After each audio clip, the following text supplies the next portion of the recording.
그래서 이제 제가 중학교 가서 학생들한테 강의를 하다가 이렇게 물어봅니다. 너희가 생각하는 거하고 엄마 아빠가 생각하는 게 다를 때는 어떻게 하면 좋으냐. 학생들은 그렇게 얘기해도 부모님을 설득하겠다 그러더라고요. 물론 이제 부모님들하고 대화가 통하면 제일 좋지요. 근데 그것을 부모를 설득하기는 참 힘들지 않습니까? 특히 또 우리나라의 자녀들이 특히 중학생 아이들이 고등학생 아이들이 부모의 영향이 절대적입니다. 학교 선생님 영향보다도 부모의 영향이 절대적이거든요. 그러면서 이 부모를 설득한다는 것은 참 힘듭니다. 그래서 저희가 볼 때는 그 자녀가 근데 부모님들이 예를 들어 어떤 특정 직업을 강요할 때는 부모님들 나름대로 또 확고한 의지랄까 그거 확고한 정보랄까 확고한 의지가 있는 것도 아닙니다. 이렇게 했으면 좋겠다. 라든지 어떤 막연한 기대랄까 그런 거거든요. 그렇게 해서 제가 볼 때는 일단 부모님들이 막연한 기대, 예를 들어 친구 따라 강남 간다든지 그런 식이 친구 따라 뭘 한다든지 그런 식이 대해서 그 위험성을 좀 알아야 될 것 같고요. 두 번째는 이제 자기가 부모님들도 알아야 됩니다.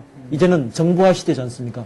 알아야 정확하게 모든 걸 정확한 의사를 가지고 의사결정을 해야 되지. 우리는 이런 얘기를 하거든요. 알고 하는 선택, 알고 하는 선택하고 모르고 하는 선택하고 차이는 대단하지 않습니까? 알고 하는 선택이라고 해서 알고 하는 선택은 굉장히 뭔가 뭐 힘도 있고 나중에 후회할 일이 적습니다. 근데 부모님들은 알지도 못한 상태에서 모르고 어떤 것을 강요하거든요. 그래서 부모님들이 좀 더 어떤 것을 강요하면 그런 것을 좀 알고 하자. 그럼 알고 하기 위해서는 뭘 해야 될까요?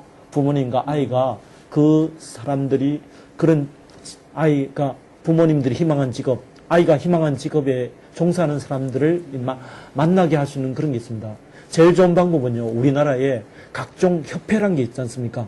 각종 예를 들어 연기자면 연기자협회가 있고, 그 다음에 영화감독도 영화감독협회란 게 있거든요.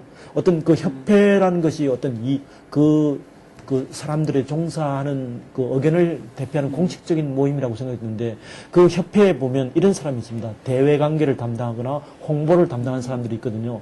이런 분들은 그 요청을 하면 적극적으로 그 사람들은 홍보 차원에서 대외 협력 차원에서 협조를 하더라고요. 그래서 그분 협회의 도움을 받아서 이런 경우가 있는데 우리 아이가 엄마 아빠가 생각하는 거하고 아이가 생각하는 거 어느 게 맞는지 한번 그렇게 현직에 있는 직업인과의 만남 기회를 한다든지 이런 기회를 통해서 정확하게 정보를 아는 게 좋을 것 같고요.